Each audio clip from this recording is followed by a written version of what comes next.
देश में चीनी की बढ़ती कीमतों के बीच अब राहत की उम्मीद जगी है। ब्राजील से कच्ची चीनी की कुछ खेप जल्द ही भारत पहुंच सकती है।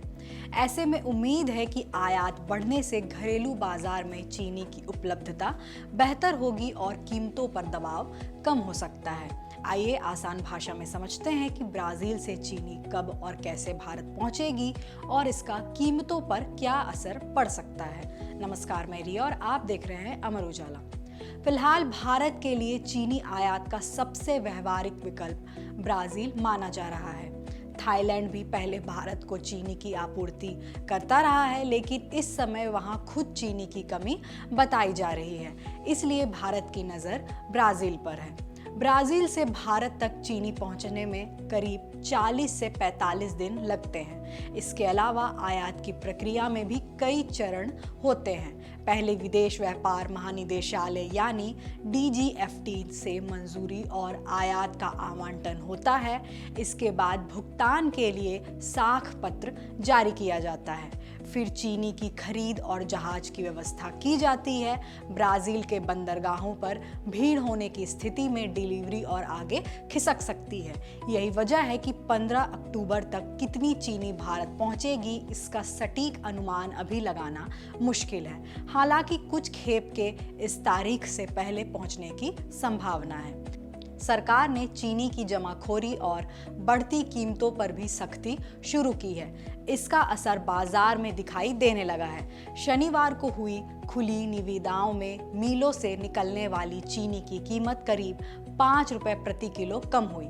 सरकार की कोशिश है कि बाजार में पर्याप्त चीनी उपलब्ध रहे और जमाखोरी के जरिए कीमतों को कृत्रिम तरीके से बढ़ाने पर रोक लगे। अब बात करते हैं कि आयातित चीनी सबसे पहले कहां पहुंचेगी। ब्राजील से आने वाली कच्ची चीनी महाराष्ट्र, कर्नाटक, तमिलनाडु, गुजरात और आंध्र प्रदेश जैसे उन राज्यों में पहले पहुंच सकती है जहां बड़े समुद्री बंदरगाह हैं। इसके बाद इसे सड़क और रेल के जरिए दूसरे राज्यों में भेजा जाएगा, यानी उत्तर भारत के राज्य तक भी यह चीनी इन्हीं बंदरगाहों के रास्ते पहुंच सकती है। सरकार ने आयातित चीनी पर सीमा शुल्क नहीं लगाने का फैसला किया है। इससे आयात करने वालों की लागत कुछ कम हो सकती है। हालांकि बाजार में चीनी की अंतिम कीमत सिर्फ अंतर्राष्ट्रीय भाव से तय नहीं होगी।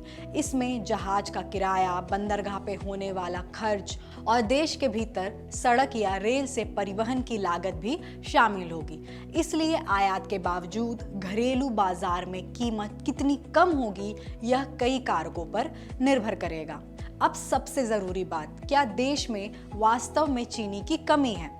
राष्ट्रीय सहकारी चीनी मिल महासंघ ने 2025-26 चीनी सत्र के लिए देश में शुद्ध चीनी उत्पादन का अनुमान 279 लाख टन पर बरकरार रखा है। चीनी सत्र अक्टूबर से सितंबर तक चलता है।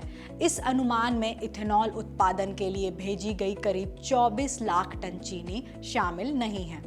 1 अक्टूबर से शुरू होने वाले 2026-27 चीनी सत्र की शुरुआत में करीब 35 लाख टन चीनी का शुरुआती स्टॉक रहने का अनुमान है। देश में हर महीने करीब 22 लाख टन चीनी की खपत होती है। महासंघ के मुताबिक नवंबर तक भी करीब 15 से 20 लाख टन चीनी उपलब्ध रह सकती है। इसी दौरान नई चीनी की पेराई शुरू होने से बाजार में ताज़ा चीनी भी आने लगेगी। यानी फिलहाल उपलब्धता के आंकड़ों को देखते हुए चीनी की कमी को लेकर घबराने की जरूरत नहीं है। ब्राजील से आने वाली खेप, घरेलू स्टॉक और नई पेराई से बाजार में आपूर्ति बनाए रखने में मदद मिल सकती है। हालांकि कीमतों में कितनी राहत मिलेगी, यह अंतर्राष्ट्रीय बाजार, आयात की मात्रा, परिवहन लागत और घरेलू मांग पर निर्भर करेगा। कुल मिलाकर सरकार की कोशिश है कि त्योहारों के मौसम में चीनी की पर्याप्त उपलब्धता बनी रहे और कीमतों में अनावश्यक तेजी पर लगाम लगे। अगर ब्राजील से आयातित चीनी समय पर भारत पहुंचती है और घरेलू उत्पादन भी उम्मीद के मुताबिक रहता है, तो आने वाले दिनों में बाजार में सप्लाई की स्थिति बेहतर हो सकती है। इस विषय की जानकारी हमारे साथी राकेश कुमार ने जुटाई है। देश दुनिया की बड़ी खबरों को आसान भाषा में समझने के लिए अमर उजाला से जुड़े रहिए। वीडियो पसंद आए तो लाइक, शेयर करें और चैनल को जरूर सब्सक्राइब करें।